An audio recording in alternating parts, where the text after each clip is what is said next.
আসসালামু আলাইকুম। প্রধানমন্ত্রী হিসেবে কে বেশি যোগ্য, জামায়াতের আমির ডাক্তার শফিকুর রহমান নাকি বিএনপির ভারপ্রাপ্ত চেয়ারম্যান জনাব তারেক রহমান? একটু সেই আলোচনাটা আজকে আপনাদের সাথে করব।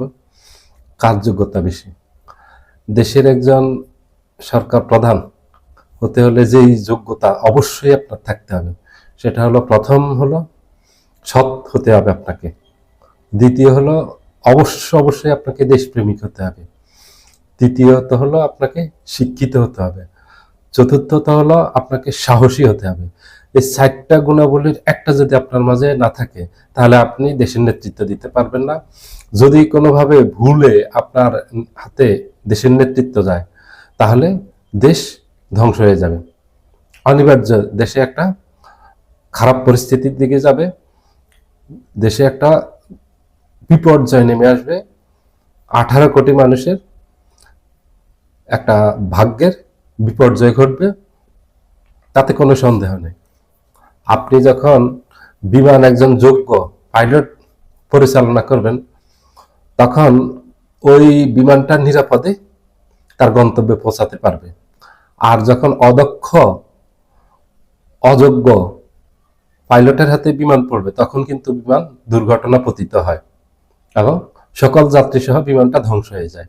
একইভাবে একটা জাতির পরিচালক হলেন একজন পাইলট। উনি যদি দক্ষ না হন, যোগ্য না হন, সৎ না হন, দেশপ্রেমিক না হন, সাহসী না হন, তাহলে কিন্তু এই দেশেরও একই অবস্থা ঘটে। একটা দুর্ঘটনা ঘটে, দেশ একেবারে ধ্বংস হয়ে যায়। এই 4টা অবশ্যই থাকতে হবে। জামায়াতের আমির ডাক্তার শফিকুর রহমানের মাঝে সততা আছে, দেশপ্রেম আছে, যোগ্যতা আছে, সাহস আছে, আগামীর প্রধানমন্ত্রী হওয়ার মতো সকল যোগ্যতা ওনার আছে। উনি খুবই সহনশীল মানুষ, উনি উদার মানুষ। এই গুণাবলীগুলি একজন রাষ্ট্রপ্রধানের অবশ্যই থাকা উচিত, যেগুলি বেগম খালেদা জিয়া ছিল, শহীদ প্রেসিডেন্ট জিয়াউর রহমানের ছিল। শহীদ প্রেসিডেন্ট জিয়াউর রহমান অনেক উদার মানুষ ছিলেন, বেগম খালেদা জিয়া অনেক উদার মানুষ ছিলেন। শহীদ প্রেসিডেন্ট জিয়াউর রহমান যদি উদার না হতেন, তাহলে শেখ হাসিনা বাংলাদেশের রাজনীতিতে ফিরে আসতে পারতো না, শেখ পরিবার রাজনীতিতে ফিরে আসতে পারতো না, আওয়ামী লীগ নিষিদ্ধই থাকতো, আওয়ামী লীগের রাজনীতি বাংলাদেশে আসতে পারতো না, শেখ হাসিনা 4বার প্রধানমন্ত্রী হতে পারতেন না। অবৈধভাবে হইলেও চারবার প্রধানমন্ত্রী ছিলেন, 5বার প্রধানমন্ত্রী ছিলেন। বৈধ অবৈধ মিলিয়ে এটা হতে পারতো না। আওয়ামী লীগের আছে যে জনসমর্থন, এগুলি কিছুই থাকতো না, অস্তিত্বই থাকতো না আওয়ামী লীগের। কারণ এই আওয়ামী লীগে শেখ মুজিবুর রহমানের 1975 সালে বাকশাল গঠন করে আর সকল রাজনৈতিক দল নিষিদ্ধ করে দেয়। রাজনীতিতে প্রথম নিষিদ্ধ করে শেখ মুজিবুর রহমান। তো শেখ মুজিবুর রহমানের সেই নীতি থেকে বেরিয়ে এসে জিয়াউর রহমান উদার নীতি গ্রহণ করলেন, সকলের রাজনীতি করার সুযোগ দিয়ে দিলেন।